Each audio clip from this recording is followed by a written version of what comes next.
Vamos a conversar en los siguientes minutos con Fernando Casado. Él es catedrático universitario, activista de los derechos humanos, activista del progresismo también, español, pero que radica muchos años acá en el Ecuador y ha vivido muchos años también en Venezuela. Con él vamos a conversar acerca de China, de su rol en estas circunstancias, en esta pandemia mundial que ha puesto al mundo de patas y cuyas consecuencias todavía están por verse. Hablemos primero, Fernando, primero gracias por aceptar este diálogo, lo que significa el rol de China dentro del contexto de la COVID-19 en el mundo. Luego iremos hablando sobre el tema de Ecuador y sus incidencias políticas también que se están presentando en las últimas semanas especialmente. Bienvenido, Fernando. Muchísimas gracias, Marco Antonio, por la invitación.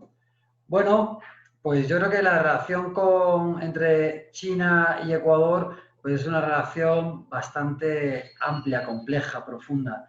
Y en el caso concreto del COVID-19, pues es una relación interesante, ¿no? Primero porque, por un lado, hemos visto a muchos actores periodísticos, políticos, criticando el rol de China en cuanto a la pandemia y cuál habría sido incluso la responsabilidad de China en relación a la pandemia, pero al mismo tiempo China ha sido el país que primero ha dado donaciones a Ecuador, que ha estado también muy pendiente de ponerse a la orden de nuestro país. Entonces, pues es interesante, ambivalente ese rol que estaría jugando China, pero también cuál es el rol que han desarrollado actores a lo interno del Ecuador con referencia a China. En efecto, China, por ejemplo, en el terremoto del año 2016 fue el primer país que llegó con ayuda material, económica, de todo tipo. Y también ahora en la pandemia de la COVID-19, el primer país que se acercó al Ecuador y ofreció ayuda sanitaria en implementación, etcétera. Ha sido una ayuda permanente. ¿Por qué esa mirada de algunos políticos respecto a China, una mirada diferente que no se compadece un poco con la realidad que estamos viviendo? Bueno, yo creo que habría varias razones, ¿no? Creo que hay una razón a priorística que tiene que ver con el sesgo ideológico. Es decir, a muchos de esos actores, a muchos de esos periodistas, por ejemplo, en un reciente artículo de opinión que publica Marco Arau, ¿no? Un peso pesado en el Diario del Comercio, pues dice, abre su columna de opinión del 26 de julio diciendo cosas que tienen incluso un sesgo, creo que xenófobo y racista, como el COVID que nos llegó de China. Y a nosotros no nos llegó el COVID de China, a nosotros nos llegó el COVID de España. Está comprobado que el paciente cero, el primer paciente que es diagnosticado en el Ecuador, pues es un paciente que es un paciente ecuatoriano proveniente de España, un migrante que viene aquí a pasar unas vacaciones y que desgraciadamente, pues en una celebración por su llegada, pues el 29 de febrero contagiada esa persona, pues contagia a muchas otras personas, ¿no? Entonces, eso estaría mal enfocado cuando queremos responsabilizar a China. Entonces, creo que hay un sesgo a priorístico ideológico, es decir, muchos de estos actores con su formación de carácter liberal, pues sienten a China como un país de una realidad ajena a sus propias convicciones estructurales ideológicas. Muchas veces creo que es un tema incluso subconsciente, con lo cual se sienten mucho más cómodos con la cercanía a países por esos motivos ideológicos como Estados Unidos y no como China. Y creo que después también existe como una derivación de ese mismo proceso de carácter ideológico, pues hay una especie de equiparación de China en la construcción de un enemigo con el correísmo. Entonces, mientras que las posiciones liberales estarían más aunadas o cercanas a posiciones relacionadas con Estados Unidos y todo lo que Estados Unidos también conlleva, lo mismo ocurriría con China. China, en principio, todavía en un imaginario ideológico mediático, popular, pues estaría relacionado con el correísmo y por lo tanto los aliados de mi enemigo son mis enemigos. O ese sería un poco el modus operandi de ese tipo de razonamiento que está totalmente desviado desde mi punto de vista. Y por eso pues habría esa especie de manía, esa especie de molestia generalizada en contra de China. Pese al rol que, como decías, ha jugado China en cuanto a donaciones en relación al COVID, o también ya las anunciadas donaciones también y financiamiento para la adquisición de vacunas, o los nuevos créditos que ya han sido anunciados por 2.400 millones de dólares de distintas entidades crediticias chinas. Entonces, eso frente a eso pasa desapercibido en ciertas narrativas, tanto políticas como comunicacionales, pero en cambio, por ejemplo, las restricciones del comercio del camarón por haberse identificado ciertos rastros de COVID-19 son magnificadas en los medios de comunicación para exacerbar por esa diferencia ideológica y al mismo tiempo con ciertos tintes xenófobos. Bueno, China se ha convertido, de hecho, en el primer prestamista del Ecuador. En el gobierno anterior utilizó muchísimos recursos para las grandes obras de infraestructura y solamente por mencionar algunas de ellas, estamos hablando de Coca-Cola Sinclair, la principal hidroeléctrica, con una inversión de más de 2.000 millones de dólares, y también el sistema integrado EQ 911, como múltiples de kilómetros en carreteras. Entonces, tú asocias lo que significa la contribución que dio China en el gobierno anterior a la que sigue dando en este gobierno, porque como tú has anotado, no es que se ha roto la relación económica, sino más bien se ha acrecentado. Los créditos siguen llegando, las ventas de petróleo anticipados se siguen realizando, es decir, el mecanismo se sigue utilizando. Sí, sin duda. Y al principio, de nuevo, en ese intento por el gobierno, dentro de su viraje hacia posiciones liberales, también a China se la vio involucrada, en principio, en ciertas críticas que provinieron también del propio gobierno en relación a las ventas anticipadas de petróleo que tú mencionabas, ¿no? En las que de alguna forma se estaría identificando una supuesta corrupción, de nuevo, ¿no? En este caso, de alguna forma, China sería una especie de daño colateral frente al objetivo principal del gobierno en ese momento, que era tratar de visibilizar a como diera lugar al gobierno anterior como un gobierno corrupto, ¿no? Entonces, pero finalmente la realidad se ha impuesto, ¿no? China, entre las ventajas crediticias está, por ejemplo, el hecho de que no haya condicionantes políticos y al mismo tiempo, pues es un acreedor bastante flexible que ha experimentado también pues, un crecimiento vertiginoso como país, como economía, y es un gran prestamista. Entonces, esa realidad, frente a un gobierno en crisis, frente a un gobierno totalmente endeudado y que sigue endeudándose ante la incapacidad para lidiar con la situación económica que vive el país, pues obviamente tiene necesariamente que mirar y virar hacia China y congraciarse de nuevo con China porque es uno de los países que sigue prestándole dinero. Ahora, dos temas que han sucedido en las últimas semanas y que tienen relación justamente con China y con el Ecuador. El uno tiene que ver con lo que sucedió recientemente en Galápagos, con la presencia de la flota pesquera china fuera de la zona económicamente exclusiva que tiene el Ecuador, las 200 millas que defiende nuestro país, y que desafortunadamente una imagen fue trastocada, fue traída desde Argentina para hacer creer que es el Ecuador, y allí casi se incendia las redes sociales en críticas en contra de China. Es decir, una desinformación pudo producir inclusive un problema diplomático. Sí, sin duda, pero de todas formas también hay que ver la envergadura de la situación que vivimos también en las zonas colindantes con la zona económicamente exclusiva, tanto insular como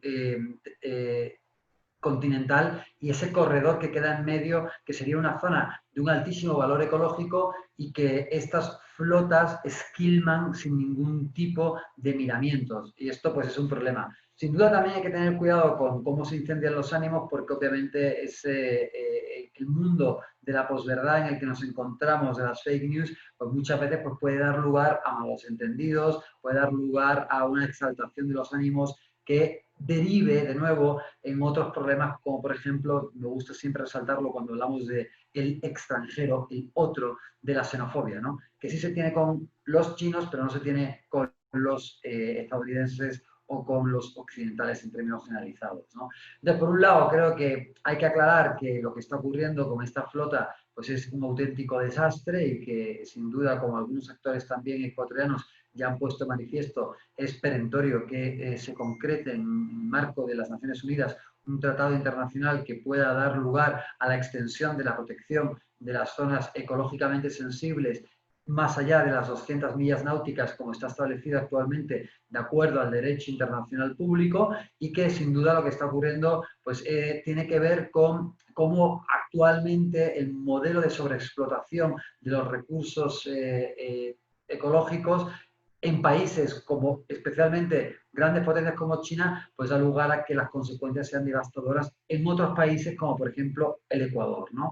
Tenemos por ejemplo la anécdota también del tiburón ballena Esperanza, que hay grandes sospechas de que haya sido cazado por uno de estos barcos, y que de nuevo, ¿no? Cuando en el año 2017 se abrieron las bóvedas del barco incautado por entrar en aguas territoriales ecuatorianas, se encontraron más de 6.000 tiburones en especies que están actualmente protegidas, ¿no? Entonces, como estas flotas funcionan después de haber agotado sus propios caladeros en China, tienen un gran desarrollo pesquero, pero no tienen ya pescado, entonces se dedican a ir a zonas, tienen que alejarse cada vez más de su país matriz para ir llevando a cabo esta esquilmación de otros mares, ¿no? Un caso paradigmático y terrible es el que, por ejemplo, se vive actualmente en Somalia, ¿no? Pero también lo estamos viendo claramente en zonas como el Ecuador y en zonas tan sensibles como las Islas Galápagos, que son además un lugar de refugio para una fauna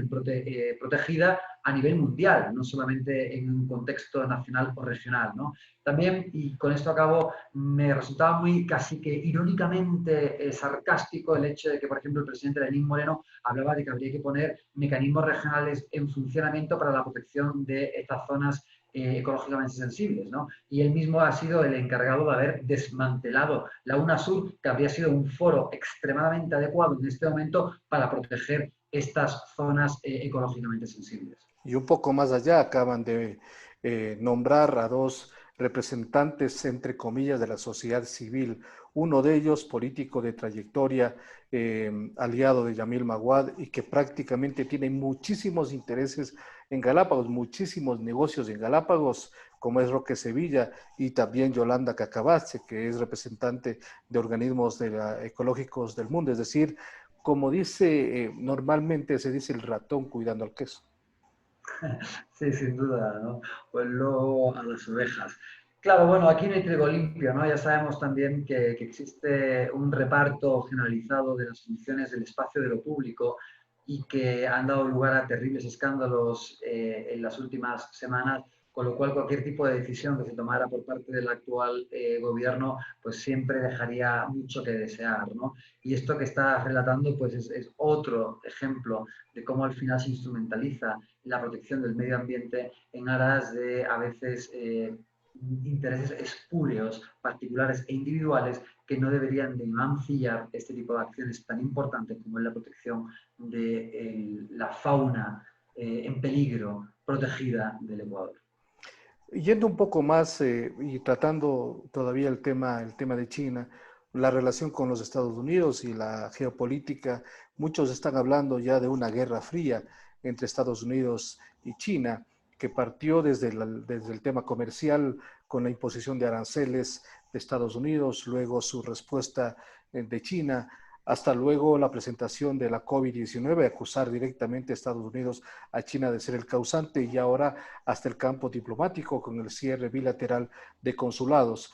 ¿Cómo miras tú esta relación en tiempos de campaña electoral, en donde el presidente Donald Trump está en plena campaña, pocos meses de las elecciones, con una situación política complicada, en desventaja con su rival Joe Biden? Bueno, yo creo que el papel que está jugando los Estados Unidos efectivamente es un papel muy peligroso. Este es como lo ha definido Chomsky, un presidente psicopático del que no hay que fiarse un pelo, y que su reelección significaría un auténtico desastre para los Estados Unidos y para también la comunidad internacional, y dado el nefasto papel que está jugando Estados Unidos, porque si actualmente es América el epicentro de la pandemia, Estados Unidos lo sería dentro de América el epicentro de la pandemia, pues hemos visto la incapacidad para tratar y contener el virus por parte de la que sería la principal economía del mundo, ¿no? y el país teóricamente más desarrollado e industrializado actualmente en el planeta. Entonces, no nos extrañe que estas especies de cortinas de humo, chivos expiatorios, como por ejemplo han sido pues también las sanciones contra Venezuela, que es un elemento recurrente por parte de Estados Unidos para desviar la atención de los problemas nacionales, y por supuesto también esta especie de construcción, como tú lo has definido, de guerra fría entre Estados Unidos y China, pues trata eso, de desviar sus propios problemas. Sin duda creo que además, al menos la opinión pública estadounidense está dando cuenta del nefasto papel de Donald Trump, y alguien tan insulso como habría sido Joe Biden, pues se coloca actualmente en un mejor posicionamiento que el propio Partido Republicano y que Donald Trump, ¿no? Entonces, algo difícil de creer que, o algo que no suele ocurrir, como es la no reelección de un presidente, pues parece ser que, gracias a Dios, es bastante probable que sea el escenario futuro en Estados Unidos. Pero esperemos que la fabricación de un enemigo, como es actualmente esa ruptura o esa tensión en las relaciones entre Estados Unidos y China, no sea la excusa perfecta o la salida que vaya a buscar Donald Trump para desviar la atención de lo que es un nefasto papel en el COVID, por un lado, y por otro lado, que sea esa beligerancia la estrategia para conseguir su reelección, porque podría tener algo así nefastas consecuencias. El futuro del mundo después de la COVID-19, aunque todavía el tema está latente, es decir, la pandemia sigue vigente con rebrotes en varios países del mundo y en otros países como el nuestro que todavía no se logra controlar. ¿Cuál será el futuro económico de los países en América Latina, especialmente países que han sufrido una gran crisis económica, social, política, es decir, una catástrofe, casi una catástrofe humanitaria como ha sufrido el Ecuador? Pues sí, se habla de una gran recesión comparable a las peores crisis del capitalismo moderno. Ya se aventuran cifras en torno al caso concreto de Ecuador de un decrecimiento por encima del 10%. Habrá que ver después cuáles son las consecuencias. Lo que hasta ahora hemos visto pues es una implementación de paquetes liberales que han dado lugar a un mayor desempleo, a una menor cobertura y protección de las personas más vulnerables, y una salida con la eliminación de unos subsidios que habían sido ya pactados de no retirar en octubre del 2019 y que habían tenido un altísimo costo en vidas y también materiales para el país, con lo cual lo que nos encontramos es hasta ahora pues un intento por todavía llevar a cabo un menor papel del Estado en la economía, ¿no? El cierre de los medios públicos y otro tipo de decisiones que creo que además es también nadar contra corriente, porque actualmente, por ejemplo, otros países, al igual que fue el Plan Marshall o que fue el New Deal de Roosevelt, lo que se está haciendo es, frente a la crisis, que haya un mayor rol del Estado en la economía, precisamente para proteger a las personas más vulnerables y, inyectando recursos a esos sectores, tratar mediante el consumo de dinamizar la economía. El caso de la renta universal en España, que es una manera de colocar dinero en las economías más vulnerables, que obviamente no tienen capacidad de ahorro en este momento, mientras que las élites, frente a la situación de temor al futuro, se dedican a no invertir y a, bueno, en el peor de los casos, como ocurre en Ecuador, a sacar la plata a paraísos fiscales, pero en cualquier caso a ese capital retenerlo. Y eso, por supuesto, que lo que hace es incrementar todavía más la crisis económica, ¿no? Porque entra en una especie de ese capital, al ser de alguna forma hibernado por esas grandes capitales, al final lo que se agudiza es la situación de desempleo, de crisis, de incapacidad para salir de esa situación que tú has dicho de catástrofe, ¿no? Entonces creo que de nuevo, frente a lo que está siendo la lógica internacional, incluso en los países más capitalistas, pues aquí volvemos a nadar contracorriente. Habrá unos gurús de la economía que piensan que mediante fórmulas mágicas pues se puede salir, porque si no, no me explico por qué en este momento es justamente aminorar el rol del Estado, seguir echando a gente a la calle del sector público, al mismo tiempo que el sector privado también se está retrotrayendo. No entiendo cómo piensan salir de la crisis. ¿Cuál es la consecuencia? Pues la consecuencia es que para poder simplemente cubrir el gasto corriente y mantenernos a flote, La única salida es seguir exigiendo o pidiendo a titirimundi, chinos, Estados Unidos, Fondo Monetario Internacional, distintos créditos que obviamente eso va a tener a futuro, pues, paños calientes para la situación actual del presente, pero a futuro pues va a ser demoledor porque no va a haber quien sostenga o quien pueda manejar la envergadura de lo que se nos viene encima. Una cuestión más, hace pocos días el primer ministro de China, Li Keqiang, se reunió con los principales ministros de América Latina y del Caribe, América del Sur, y dijo prácticamente tenemos $1.000 millones en créditos por el tema de la vacuna, para que accedan a la vacuna. Es decir, todavía sigue siendo muy fuerte el rol de China en estos años, que ofrece créditos y que los países latinoamericanos están listos para recibirlos, muy al contrario de lo que ha hecho Estados Unidos con otro tipo de políticas que han sido bien aprovechadas por China. Sí, no, no, es lo que hemos ido comentando, ¿no? A lo largo de este diálogo. O sea, primero, tú mencionabas que China es el primer país que llega al Ecuador con una ingente donación de implementos tras el terremoto de abril del 2016. También donaciones de 15 toneladas de material médico para afrontar por parte de servidores públicos, policía, médicos, la crisis del COVID con distintos implementos. Mascarilla, guantes, respiradores, etcétera, y ahora pues ya adelantándose incluso a la formalización de la adquisición de una vacuna, pues ya ofrece el dinero para que los países, sin tener que reducir en otros rubros económicos, puedan adquirir esa vacuna, ¿no? Y además, dentro de lo que es una discusión en la que se está hablando de que los países más golpeados pues tendrían un mayor acceso a esas vacunas, ¿no? Es un poco lo que está discutiéndose en el Reino Unido. Y desde luego por el nefasto papel jugado en el Ecuador, donde tenemos uno de los índices más altos en cuanto a mortalidad por cada 100.000 habitantes producto del COVID-19, aunque incluso no estamos muy seguros de cuáles son las cifras, porque New York Times va a decir en un reportaje en abril que se estarían dando unas cifras oficiales 15 veces por debajo de las cifras reales en cuanto a fallecimientos por COVID-19, pero Claro, aún así, 25.000 muertos en exceso. por eso, y aún así, de acuerdo a las cifras oficiales que serían muy reducidas en relación a las reales, pues aún así ocupamos uno de los puestos, de los primeros puestos en América en cuanto a muertes por cada 100.000 habitantes.